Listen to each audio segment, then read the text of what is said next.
So when I moved to Pennsylvania, the town that I grew up in, there was not a lot of Hispanic, or black people.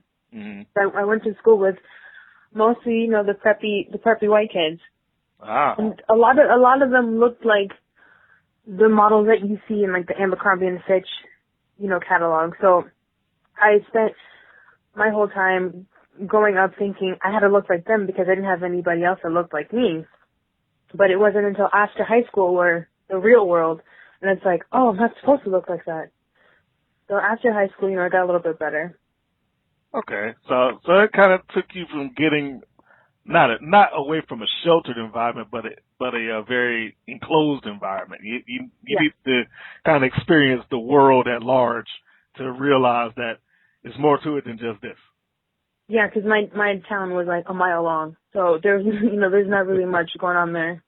Well, now it's kind of good that you bring that up. That that kind of body imaging or positive reinforcement is what a lot of people have said. Yeah. Needing that kind of positive reinforcement in TV and in sports and magazines, you name it, to have some sort of representation of who you are out there does help your personality, your confidence and everything growing up. Has that been part of your drive to do what you have begun to do? Definitely. So I wasn't allowed to watch wrestling because my mother's a priest, my mom's a pastor, so I wasn't allowed to watch wrestling because I grew up in the Attitude Era, so that was not allowed. But yeah, the little that I did get to sneak, I would see like Bull Nakano or like Aja Kong, and I was like, oh, there is somebody there. But then like when my mother wasn't so strict anymore, and I started watching a little bit, then the divas were like all the model types. I was like, oh man, I can't do this. Like there's nobody there that looks like me, Mm-hmm.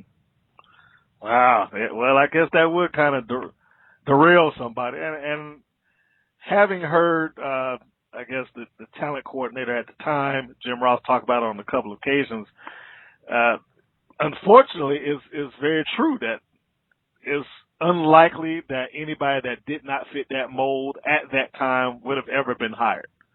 Yeah. His marching orders, as he said out of his mouth, were to hire athletic tens. In their view, that, all due respect to Michelle McCool, but that's basically what they were looking for, the Trish Stratus's, Michelle McCool, so on and so forth. But somewhere you got some inspiration from somebody because, you're there, you're doing it now. So yeah. Was there anyone else that you saw? Because I can think of maybe one or two right now that certainly do not fit the average mold. But did you personally see somebody that you gravitated towards? And then Awesome Kong / Karma comes along, and I'm like, yes, that chick right there. Oh, okay. So was it just the size or the fact that she was able to beat up people, or both? A little bit of both. A little bit of both. You had some stuff that you wanted to work out, wanted to smack some people around. It was a very sheltered child, so I had some repression to let go of. Ah, okay.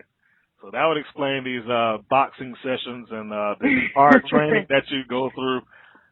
That might explain a lot. A little bit.